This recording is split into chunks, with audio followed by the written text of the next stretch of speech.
Hello everyone, welcome to our anonymous institute.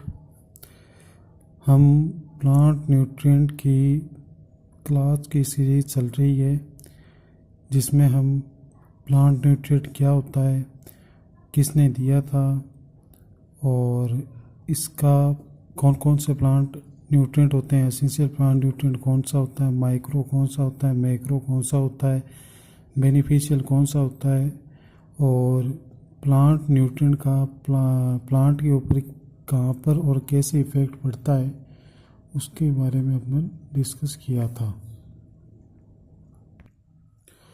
तो आज हम शुरू करते हैं कि पार्टिकुलर जो एक न्यूट्रिएंट को लेंगे और उसका प्लांट के अंदर क्या क्या वर्क होता है उसके बारे में डिस्कस करेंगे। ठीक है, उसके कारण क्या होता है, उसका फंक्शन क्या है प्लांट के अंदर, उसकी डेफिशिएंसी कारण कौन कौन से इफ़ेक्ट्स होते हैं और उसकी कंसंट्रेशन यानी कि सांद्रता अधिक होने की कंडीशन में प्लांट के अंदर कौन कौन से इफ़ेक्ट शो होते हैं उसके बारे में आज डिस्कस करेंगे। ठीक है, तो सबसे पहले हम बात करते हैं किसकी, प्राइमरी न्यूट्रिएंट। कौन सा है प्राइमरी न्यूट्रिएंट? प्राइमरी न्यूट्रिएंट के अंदर आने वाले कौन कौन से न्यूट्रिएंट है? Nitrogen, phosphorus and potash. ठीक है, तो सबसे पहले हम बात करते हैं नाइट्रोजन की। किसकी? नाइट्रोजन की। नाइट्रोजन क्या है? नाइट्रोजन एक है एसेंशियल न्यूट्रिएंट है। क्या है? एसेंशियल न्यूट्रिएंट है।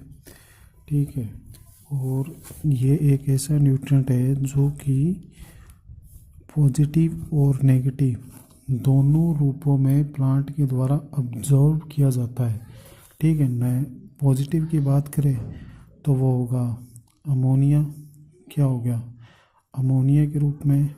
ठीक है, नेगेटिव की बात करें तो होगा NO3-, जिसे बोलते हैं नाइट्रेट के रूप में। ठीक है, नाइट्रोजन जो है वो एकमात्र ऐसा एसेंशियल न्यूट्रिएंट है जो कि पॉजिटिव और नेगेटिव के रूप में अब्जॉर्ब होता है। ठीक है, पॉजिटिव की बात करें तो वो होता है अमोनिया और नेगेटिव की बात करें तो वो होता है नाइट्रेट। ठीक है, इसके अलावा एक NO2 भी होता है जिसे बोलते हैं नाइट्राइट। क्या बोलते हैं?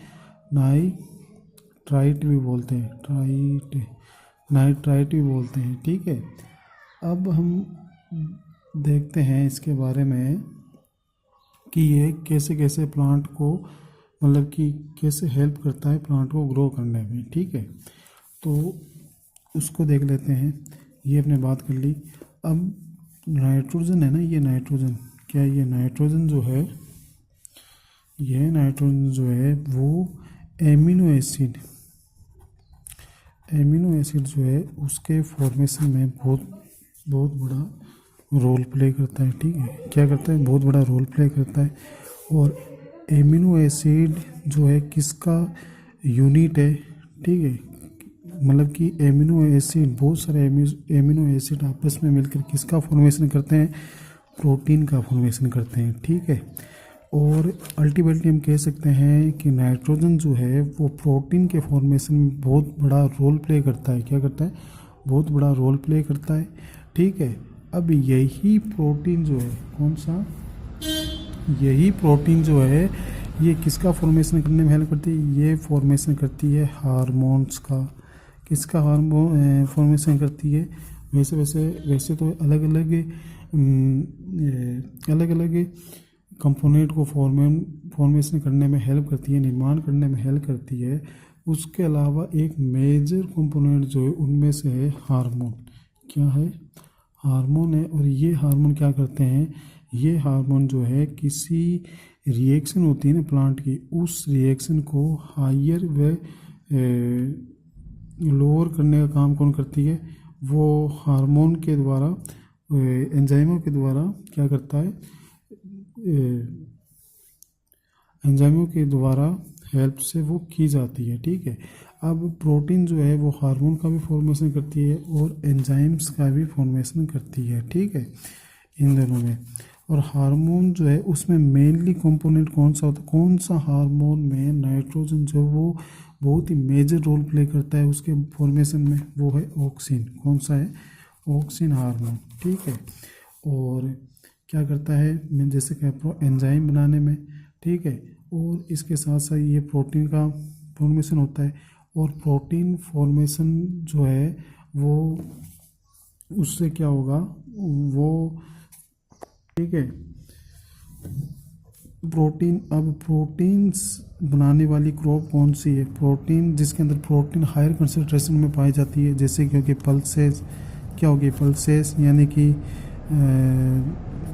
दाल वाली फसलें, ठीक है, दाल वाली फसलें हो गई।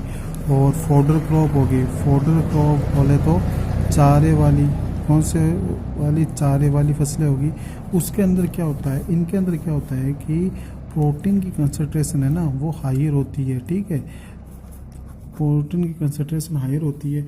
तो पल्सेज और फॉडर क्रॉप के अंदर जो है उसको बनाने में, उसके अंदर प्रोटीन कंटेंट को बनाने में सबसे बड़ा रोल प्ले जो है वो नाइट्रोजन करती है, ठीक है। वैसे और भी करते हैं पर उनमें से सबसे ज़्यादा जो है वो इफ़ेक्ट और प्रोटीन फॉर्मेशन में सबसे ज़्यादा रोल प्ले कौन करता है, वो करता है नाइट्रोजन करता है। अब इसके अलावा हम बात करते हैं कि जो नाइट्रोजन है ना, ये नाइट्रोजन क्या करता है, ये नाइट्रोजन करता है जो सेल होती है, सेल के अंदर जो द्रव्य पार्ट होता है, द्रव पार्ट, अंदर वाला पार्ट, इनर पार्ट, जिसे बोलते हैं, क्या बोलते हैं, प्रोटोप्लाज्म। क्या बोलते हैं, प्रोटोप्लाज्म, ठीक है। प्रोटोप्लाज्म क्या होता है, सेल माइनस सेल वॉल, वो क्या होगी, प्रोटोप्लाज्म होगी, ठीक है। तो सेल जो ये प्रोटोप्लाज्म होती है, उस प्रोटोप्लाज्म के अंदर जो है वो वाटर कंटेंट होती है ना, वाटर की मात्रा या वाटर के कंटेंट जो है उससे क्या कर देता है, हायर कर देता है, ठीक है। प्रोटोप्लाज्म का हम वो संगठन पढ़ेंगे, ठीक है, प्रोटोप्लाज्म का संगठन जो है उसको पढ़ेंगे तो उसके अंदर हम देखेंगे कि वाटर कंटेंट जो है उसमें ये ज़्यादा करने का काम करता है, कौन करता है, नाइट्रोजन करता है। अब वाटर कंटेंट ज़्यादा हो गया यानी कि प्रोटोप्लाज्म का जो वॉल्यूम है, जो सांद्रता है वो भी क्या हो गई, ज़्यादा हो गई। अब प्रोटोप्लाज्म की सांद्रता ज़्यादा हो गई तो सेल का साइज क्या होगा, सेल साइज वो भी क्या हो गया, इंक्रीज हो गया, ठीक है, क्या हो गया, इंक्रीज हो गया। अब सेल की, प्लांट सेल की जो सेल वॉल है, सेल वॉल वो कैसी होती है, जैसे कि आपको पता है ये कैसे होती है, ये होती है मृत होती है यानी कि डेड होती है, ठीक है, डेड होती है। सेल वॉल किसकी बनी हुई होती है, ये होती है कैल्शियम मैग्नीशियम पेक्टाइड की बनी हुई होती है, किसकी, कैल्शियम मैग्नीशियम पेक्टाइड की होती है, ठीक है। तो इससे हम पता चल रहा है कि जो इससे क्या होगा कि प्रोटोप्लाज्म की कंसंट्रेशन हाई होगी, जिसके चलते सेल साइज के अंदर, ये ध्यान रखना, सेल साइज के अंदर क्या होगा, वृद्धि होगी, यानी कि विकास, सेल साइज के अंदर क्या हो गया, बढ़ाव हो गया, ठीक है, सेल साइज में बढ़ाव हो गया। तो जैसे ये सेल है, ये सेल वॉल है, इसके साइज में ये वृद्धि ज़्यादा होगी तो ये बाहर की तरफ क्या लगाएगा, पुश करेगा ना, ये बाहर की तरफ दबाव लगाएगा।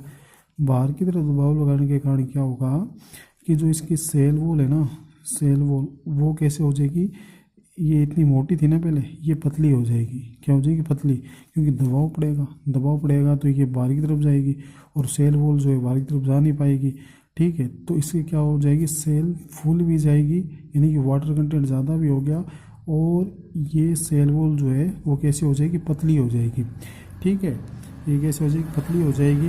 और सेल वॉल का जो मेन कंपोनेंट कौन सा होता है, वो कैल्शियम होता है, क्या होता है, कैल्शियम होता है। तो इसकी कैल्शियम की जो सांद्रता है या कंसंट्रेशन जो है उसमें में क्या हो जाएगा, गिरावट आ जाएगी, ठीक है, क्या आ जाएगी, गिरावट आ जाएगी, ठीक है। ये मेनली काम करता है। दोबारा बता देते हैं, नाइट्रोजन जो कि एमिनो एसिड के बनाने में हेल्पफुल होता है। और एमिनो एसिड जो है वो प्रोटीन बनाने में हेल्प करती है, और प्रोटीन जो है वो एंजाइम और हार्मोन का फॉर्मेशन करती है। एंजाइम जो है वो क्या करते हैं, एंजाइम जो है ये दोनों क्या करते हैं, फिजियोलॉजिकल जो एक्टिविटी है, फिजियोलॉजिकल जो रिएक्शन है उसे करने में ये हेल्पफुल होती है मेटाबॉलिक एक्टिविटी कराने में हेल्पफुल होती है, किसकी, प्लांट के अंदर, ठीक है। और हार्मोन की बात करें, मेनली जो ऑक्सीजन हार्मोन जो है उसको बनाने में नाइट्रोजन का एक बहुत बड़ा रोल प्ले करता है, ठीक है। अब प्रोटीन की बात करें तो प्रोटीन से रिलेटेड वाली क्रॉप जैसे कि दालें, पल्सेस हो गई और फोडर क्रॉप हो गई, उसके अंदर जो है प्रोटीन कंटेंट बढ़ाने के लिए जो है वो नाइट्रोजन की बहुत बड़ा रोल प्ले होते हैं, ठीक है। इसलिए इन वाली क्रॉप के अंदर जो है वो नाइट्रोजन रिलेटेड फर्टिलाइजर जो है वो हायर कंसंट्रेशन के अंदर यूज में करे जाते हैं, ठीक है। अब बात कर लेते हैं कि नाइट्रोजन जो है वो सेल के जो प्रोटोप्लाज्म जो है उसके अंदर वाटर कंटेंट को हायर कंसंट्रेशन में इंक्रीज कर देता है, ठीक है। प्रोटोप्लाज्म का जो कंपोजिशन होता है, संगठन होता है, उसके अंदर देखेंगे तो वाटर कंटेंट है ना वो हायर मिलेगा, ठीक है। तो उससे और भी हायर किसके द्वारा किया जाता है, नाइट्रोजन की हेल्प से कराया जाता है, ठीक है। वाटर का कंसंट्रेशन हायर करने के लिए नाइट्रोजन फर्टिलाइज़र का यूज किया जाता है, ठीक है। अब बात कर लेते हैं कि प्रोटोप्लाज्म यदि हायर हो गया तो सेल साइज जो है वो इंक्रीज हो जाता है। कैसे हो जाता है कि जो सेल वॉल होती है उसके ऊपर प्रोटोप्लाज्म की द्वारा जो है वो बाहर की तरफ प्रेशर लगाया जाता है, जिसके चलते क्या हो जाती है, जो सेल वॉल जो है वो पतली हो जाती है। कैसी हो जाती है, पतली हो जाती है, ठीक है। और सेल वॉल का जो मेन कंपोनेंट है कौन सा है, वो है सेल वॉल किसकी बनी हुई होती है, कैल्शियम मैग्नीशियम पेक्टेट की बनी हुई होती है। किसकी बनी हुई होती है, कैल्शियम मैग्नीशियम पेक्टेट की बनी हुई होती है। और सेल वॉल के अंदर जो मेल कंपोनेंट कौन सा होता है, वो होता है कैल्शियम होता है, ठीक है। तो सेल वॉल के अंदर मेन कंपोनेंट कौन सा होता है, कैल्शियम होता है। तो नाइट्रोजन के मेन फंक्शन ये भी है कि कैल्शियम की जो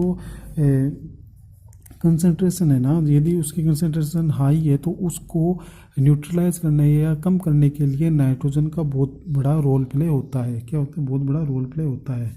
इसके साथ साथ ये देखते हैं कि इसके साथ साथ हम ये भी देखते हैं कि जो जैसे कि मैंने बताया कि वाटर कंटेंट की मात्रा ज़्यादा होगी किसके अंदर, सेल के अंदर। अब सेल्स जो है सेल आगे जाके क्या बनाती है, टिश्यू का फॉर्मेशन करती है। तो वह सेल के अंदर वाटर कंटेंट यदि ज़्यादा है तो क्या होगा कि जो टिश्यू है उसके अंदर भी वाटर कंटेंट ज़्यादा होगा। टिश्यू के अंदर वाटर कंटेंट ज़्यादा होगा तो प्लांट के ओवरऑल प्लांट के अंदर क्या होगा, ओवरऑल प्लांट के अंदर जो है वो वाटर कंसंट्रेशन क्या हो जाएगा, एक मुकाबले ज़्यादा हो जाएगा। क्या हो जाएगा, ज़्यादा हो जाएगा, ठीक है। अब बात कर लेते हैं कि प्लांट के अंदर इसके अंदर प्लांट के अंदर जो फुटान होता है जिसे बोलते हैं टेलरिंग। क्या बोलते हैं, टेलरिंग बोलते हैं। टेलरिंग या फुटान को इंक्रीज करने में भी ये हेल्प करता है, फुटान की मात्रा को बढ़ाने में भी हेल्प करता है। जैसे कि शुगर केन के अंदर, शुगर केन यानी कि गन्ना के अंदर हो गया, वीट जिसे बोलते हैं गेहूं के अंदर हो गया, ठीक है। बार्ले जिसे कहते हैं जौ के अंदर हो गया, ओट जिसे बोलते हैं जई, इनके अंदर जो है वो फुटान या टिलरिंग की इफेक्ट को हायर करने में हेल्प करता है, ठीक है। और जैसे कि हमने बात किया था कि हमने पीछे बात करी थी ना कि प्लांट के अंदर नाइट्रोजन के नहीं, प्लांट के अंदर न्यूट्रन के कैसे इफेक्ट्स हो रहे हैं, तो उसके अंदर हमने नाइट्रोजन की बात करी थी। तो उसमें बात करी थी हमने क्लोरोसिस की, किसकी, क्लोरोसिस क्या होता है कि क्लोरोसिस जिसके अंदर लीफ होती है, लीफ वो तो कैसी हो जाती है, पीली हो जाती है। जो सीरा होती है, सीरा वेंस होती है, वो कैसी हो जाती है, वो पीली हो जाती है, ठीक है। तो क्लोरोसिस के इफेक्ट को ये कम करने का काम करती है, ठीक है। अब क्लोरोसिस के इफेक्ट को कम करती है यानी कि लीफ जो है वो पीली होने नहीं देती, यानी कि हरी रहती है, ठीक है। क्या रहती है, हरी रहती है, ठीक है। और ये हरापन जो है वो किसके कारण होता है, ये हरापन जो है वो होता है क्लोरोफिल के कारण होता है। किसके कारण होता है? क्लोरोफिल के कारण होता है। और क्लोरोफिल जो है वो मेनली किसका बना हुआ होता है? क्लोरोफिल की बात करें तो क्लोरोफिल जो है वो मेनली किसका बना हुआ होता है? वो बना हुआ होता है, किसका बना हुआ होता है? ये बना हुआ होता है, सॉरी मैं कह रहा था कि क्लोरोफिल जो है उसका जो सेंट्रल एलिमेंट्स या बोले केंद्रीय तत्व कौन सा होता है? केंद्रीय तत्व होता है इसके अंदर मैग्नीशियम। ठीक है, तो क्लोरोफिल के फॉर्मेशन में सबसे बड़ा रोल प्ले कौन करता है? वो करता है मैग्नीशियम। ठीक है, और पादप की पत्तियों में हरापन को बनाए रखने में कौन सा रोल प्ले करता है? वो करता है नाइट्रोजन। ये ध्यान रखना, क्लोरोफिल को फॉर्मेशन में या क्लोरोफिल के निर्माण में कौन करता है? मैग्नीशियम। और पादप की पत्तियों को हरापन बनाए रखने में कौन करता है? वो करता है नाइट्रोजन करता है। ठीक है, अब बात कर लेते हैं कि इसके जो नाइट्रोजन की अधिकता के कारण क्या क्या इफेक्ट्स होते हैं या क्या क्या इफेक्ट देखने को मिलते हैं। ठीक है, उसके बारे में बात कर लेते हैं।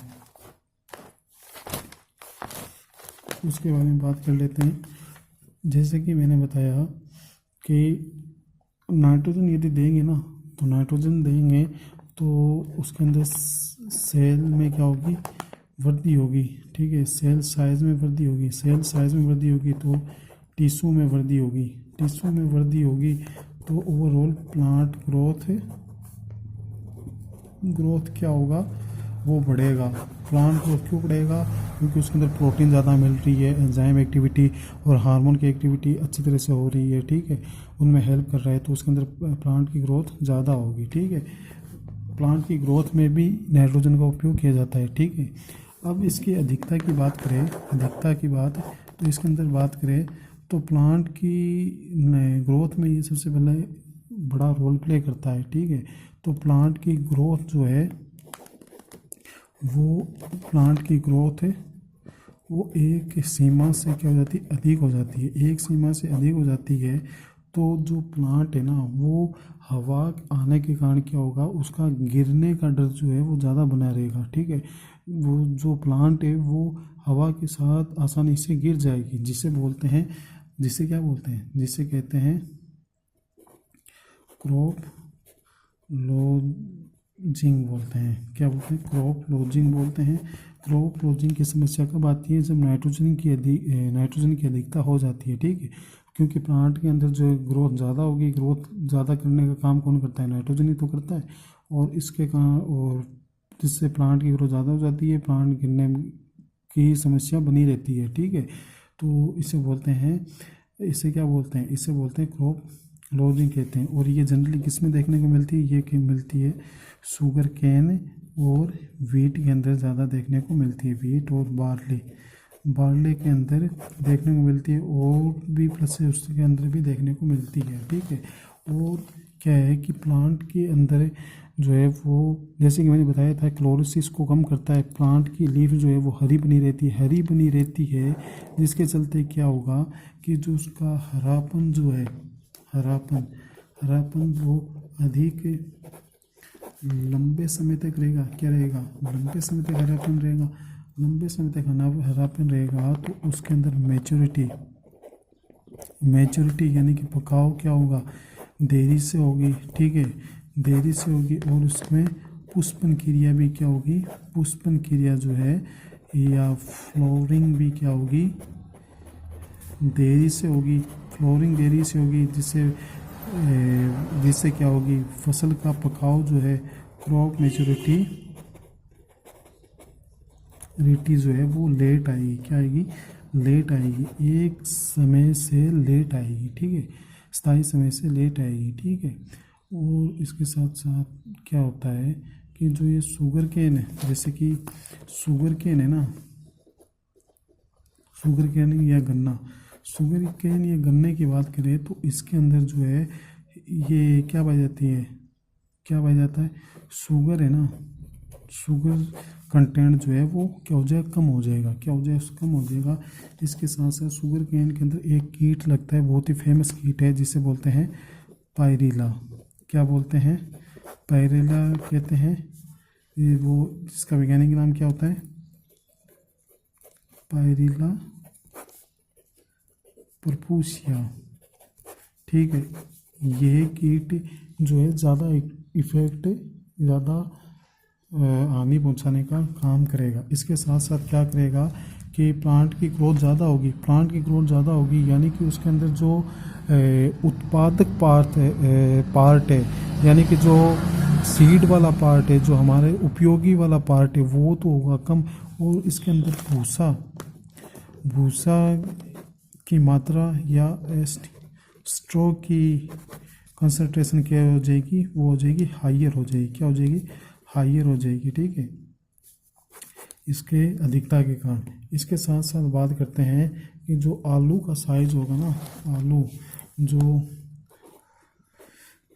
पोटैटो या आलू वाली क्रॉप होती है, उसके अंदर आलू का साइज़ में क्या हो जाएगी, उसके अंदर गिरावट आ जाएगी। आलू के साइज, आलू जो है वो छोटे छोटे बनेंगे। ठीक है, और क्या होगा कि जो फ्रूट होगी, फ्रूट्स या वेजिटेबल्स जो है उससे लंबे समय तक क्या होगा, लंबे समय तक उसे स्टोर करने में डिफ़िकल्टी शो करनी पड़ेगी। अपन को क्या करनी पड़ेगी, डिफ़िकल्टी शो करनी पड़ेगी। ठीक है, और इसके साथ साथ बात करें क्या होगा कि जो फूल गोभी होती है ना, क्या फूल गोभी में होलोस्टेम हो जाए। क्या हो जाएगा, होलोस्टेम डिजीज देखने को शो होंगे। होलोस्टेम बोले तो इसका मतलब क्या होता है, खोखला तना।